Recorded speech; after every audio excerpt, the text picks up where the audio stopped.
Much for joining us this evening. What's your reaction to this testimony, Silva, by the defendant himself saying, I didn't have anything to do with my daughter's killings? Well, thank you for having me, Joyce, so much. I mean, the testimony was absolutely ridiculous. And I mean, truly, as a defense attorney, you watch this and you get so upset as a defense attorney. And I think for a few reasons. One, he really didn't make any gains for himself. He was emotionless, dispassionate.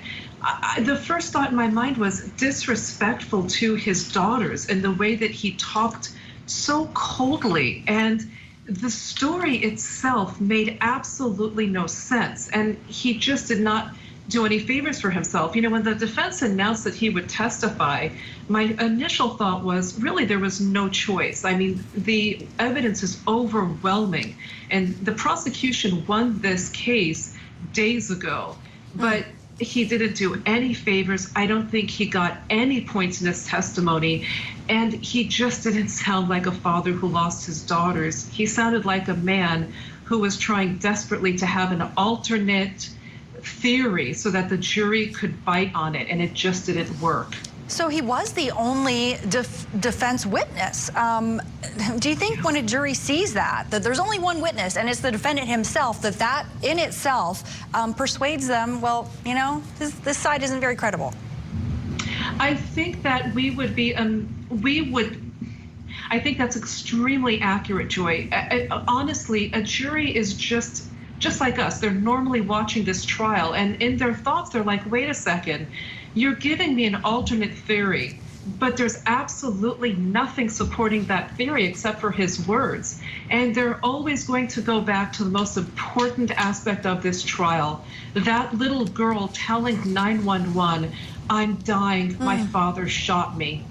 And that, you cannot get away from that. And the story this man told without any corroboration, knowing that that girl called 911 before her last breath and said her dad did it, without an explanation as why she would even lie about it. I mean, this was going to be a very quick verdict. Yeah, it's so sad what happened to these beautiful teenage girls. And actually, we're going to take a closer look at some of the testimony of this defendant. Silva Mercadishian, criminal defense attorney, thank you so much for joining us with your analysis. So as I mentioned, as we continue our coverage of the honor killing trial, the defendant, Yasir Saeed, taking the stand in his own defense today. We're going to look at what he said about allegedly killing his own flesh and blood. That is our testimony of the day. And then later in our talkback segment, the men who shot and killed Ahmaud Arbery are sentenced on federal hate crimes.